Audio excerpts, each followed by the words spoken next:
Surprise? শুধু surprise, I am very very surprised. In fact this is the best surprise of my life. Yes, I knew it দোস্ত।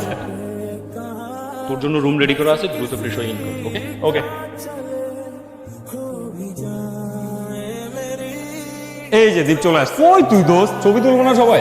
আচ্ছা, ও অনেক ভালো ছবি তোলে, ট্রাস্ট মি। দোস্ত আমাদের কয়েকটা ছবি তুলে দে না।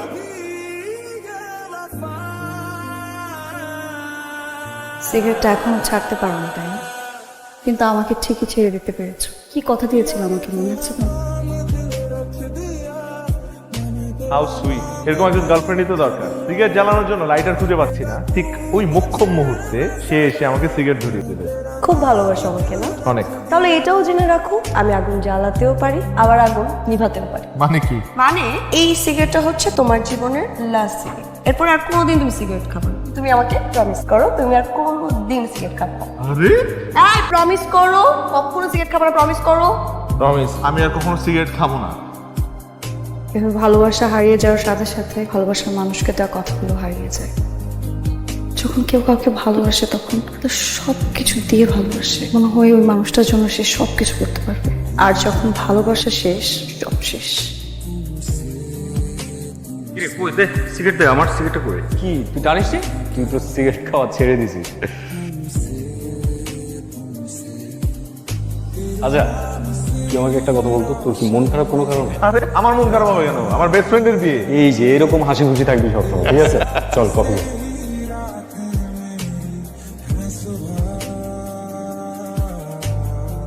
কথা বলো না কেন? কোনো ঝামেলা?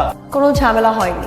তাহলে আমি এত ইম্পর্টেন্ট একটা ক্লাস করছিলাম, ক্লাসের মাঝখান দিয়ে আমাকে এতবার ফোন করে এখানে নিয়ে আসলে। আমি ভাবলাম আর্জেন্ট কিছু। তো তুমি জানো না 10 মিনিট পর আমার কালচারাল প্রোগ্রাম? আচ্ছা জানি তো। শাড়ির সাথে চুড়ি না পরলে ভালো দেখায়? তুমি জানো না তুমি পরিয়ে না দিলে আমি চুড়ি পরি না? এখন না হয় আমি চুরি পরিয়ে দিচ্ছি, এমন একদিন যদি আসে আমি নেই, তুমি আছো, তখন তখন কে চুরি পরিয়ে দিবে? কে বলেছে তুমি থাকবে? তুমি সারা জীবন থাকবে এবং আমার সাথেই থাকবে, আর এইভাবে আমাকে সারা জীবন চুরি পরিয়ে দেবে।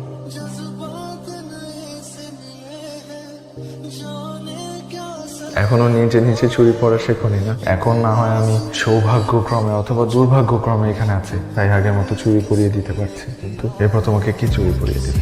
তখন তো আর আমি থাকবো না। হ্যাঁ অবশ্য তখন হয়তো তোমাকে অন্য কেউ চুরি পরিয়ে দিবে, ঠিক যেমন গত 2 বছর দিয়েছে। তুমি চলে যাওয়ার পর গত 2 বছরে আমি চুরি করিনি।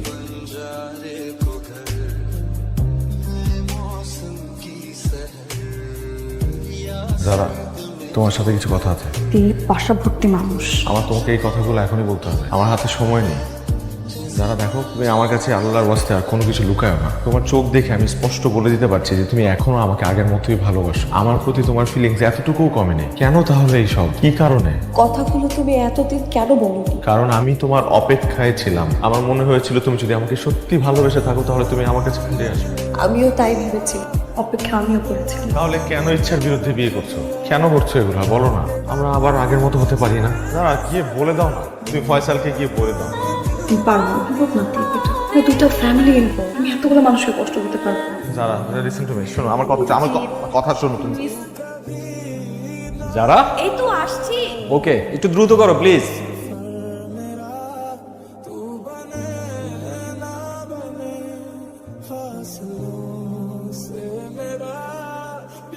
কতদিনের সম্পর্ক তোদের? ব্রেকআপ হয়েছিল কেন তোদের? যারাকে ভালোবাসতি, যারাও তোকে ভালোবাসতো? বাসি তো না বাসলে আমার চোখের সামনে আমার ফিয়ান্সের আই কন্টাক্ট দিনের পর দিন আমার বেস্ট ফ্রেন্ড পড়ে গেছে, অথচ আমি একটা বার খেয়াল করতে পারিনি, একটা বার বুঝতে পারিনি। স্টুপিড আমি। কথা বল, ও তুই বলবি কেন? তোর তো কথা বলার মুখই নাই, শালা বেঈমান। তুই তো আমার চেয়ে যারাকে অনেক বেশি ভালোবাসিস। তুই এই কথাটা আমাকে একটা বার বলতে পারলি না? তাহলে আমি তোর কিসের বেস্ট ফ্রেন্ড? তুই কি ভেবেছিস তোকে কষ্ট দিয়ে আমি যারাকে বিয়ে করে হ্যাপি থাকবো, ভালো থাকবো? আমি চাই যারা সারা জীবন শুধু তোরই থাকুক। আমার বেস্ট ফ্রেন্ডকে কষ্ট দিয়ে আমি কখনো ভালো থাকতে পারবো? তুই যেমন আমাকে কষ্ট দিয়ে ভালো থাকতে পারবি না, আমিও ঠিক তেমনি তোকে কষ্ট দিয়ে কখনো ভালো থাকতে পারবো না।